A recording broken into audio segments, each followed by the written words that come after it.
Hi, this is Tucker with your SAT vocabulary list number 35. Please take Cornell notes, write down the word, part of speech, definition, and any example that I say or that you think of that will help you to remember these words. And remember, if I'm going too fast, just pause the recording so you can take note of the definitions. The first word is aloof. It's an adjective, which means it describes something or someone. And someone described as aloof may seem unfriendly or uninterested. Oftentimes, they might appear or seem to be aloof, which means they're a little distant and they may seem kind of disinterested. Oftentimes, people who are introverted, they're not really outgoing. They might seem aloof because they don't jump into conversations. They maybe don't seem particularly engaged or friendly.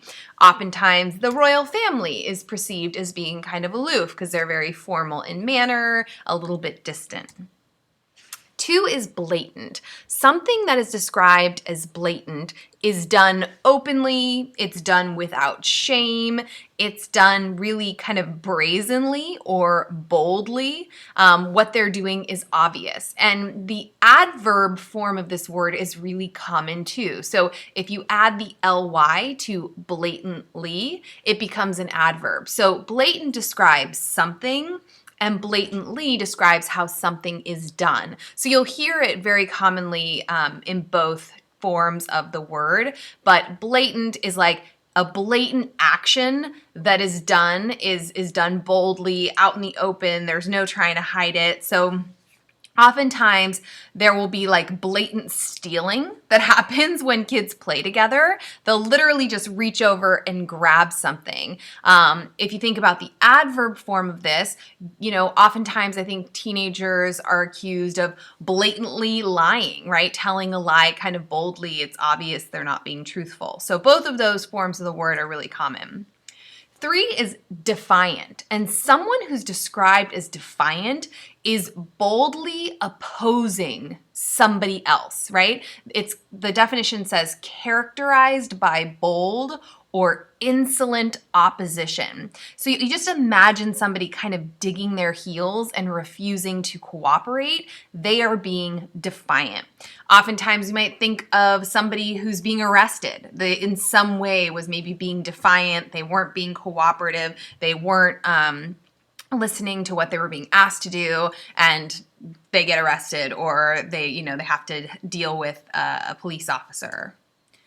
3 is euphemism, and it's a noun. It's a figure of speech, and it's a figure of speech that is used in lieu of or instead of another kind of more offensive or more upsetting way of saying something. So oftentimes when we lose an animal, so we have to put a dog to sleep, we say we put him to sleep instead of we killed the dog, or we gave the dog medicine and he died, right? So it's an interesting way to say it. It's a euphemism. So instead of saying our dog died, we say we put him to sleep or we put her to sleep. So it's a euphemism.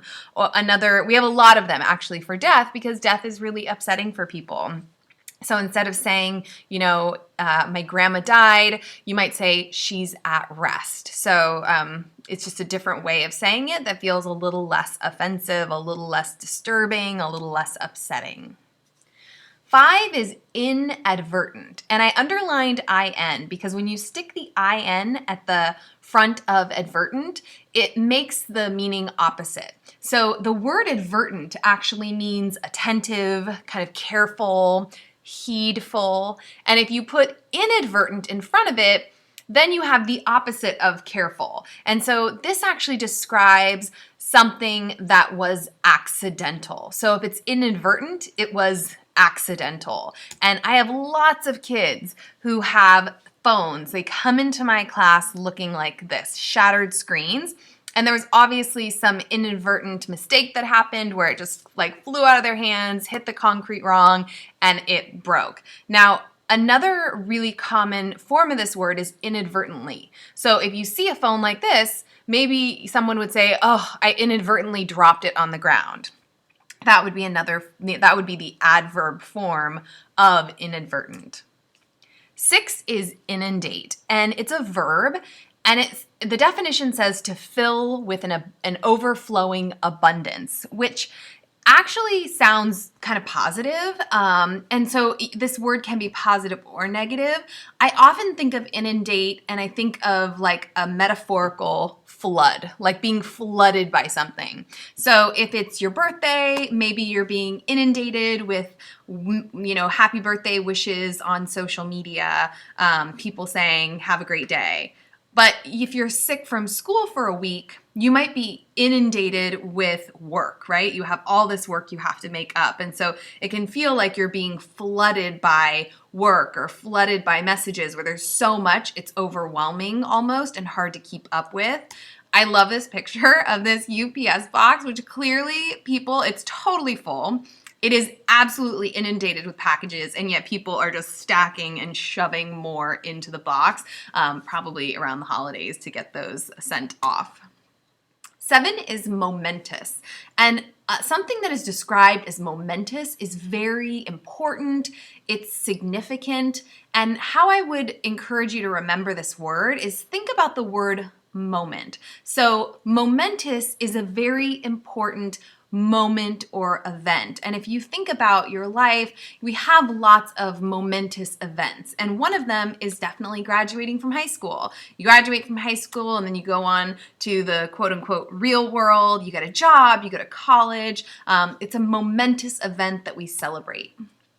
8 is palpable. And palpable describes anything that is perceivable or perceptible by feeling or touch. So if you can touch it, it's palpable. So in this picture, the sand is palpable, right? She can touch, she can feel the sand.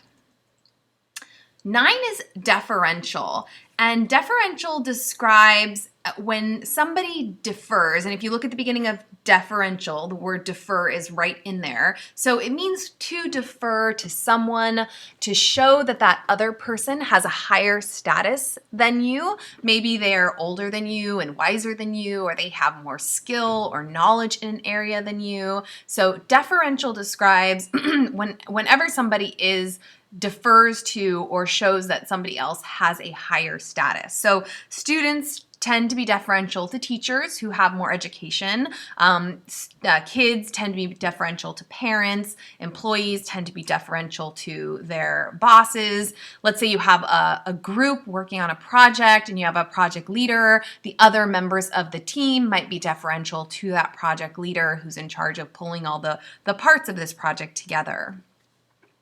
10 is sacrilegious, and it describes any violation or misuse of something regarded as sacred. So when we hear about bombings of religious sites or houses, like places of worship, that would be considered sacrilegious, right? There are these very religious places that are being destroyed. So sacrilegious, anything that kind of is considered against or a violation of something sacred. And oftentimes that has kind of a religious undertone. 11 is suave, and someone who's described as suave is very smooth. They're pleasant in manner. Oftentimes when I think of this word, I think of like a man who is very good with the ladies, right? He knows how to kind of sweet talk women, engage them. And so I grabbed the picture of our James Bond, and a James Bond is definitely the epitome of a suave gentleman. 12 is torrid, and torrid describes anything that is excessively hot, whether that's heat, like actual temperature, or passion, very passionate. So you might, describe a torrid zone around the equator that's very warm, or a torrid like love affair, which is really passionate. So I grabbed a picture of the desert, which is this torrid desert. It's very hot, it's very dry. 13 is versatile, and somebody who is versatile has an aptitude or ability to do lots of different things very well. So when they apply themselves to a new situation, they tend to be very successful. And so someone who is very versatile probably has lots of different strengths. So maybe a versatile student is really great in math, but they're also really strong writers. They tend to do well, and maybe they play an instrument. They have lots of different talents. When you think of actors, some of the best actors are really versatile. They're great in comedies. They do really well in drama. They no matter the context, they're really strong performers. 14 is transient. Something described as transient doesn't last. It doesn't endure. It is not permanent. So we think about when we're in kind of transitioning between winter and spring, the snow on the ground is really transient, right? It's gonna melt. It's gonna disappear. It's not gonna last. And last word, wary, means somebody or describes somebody or something that's very watchful.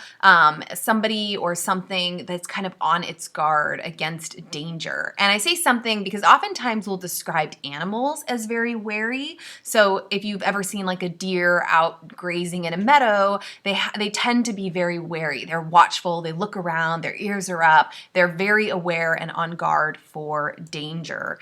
And as people do more purchasing online and kind of throwing their credit card numbers into the internet, right? We have to be much more wary about our security as card holders.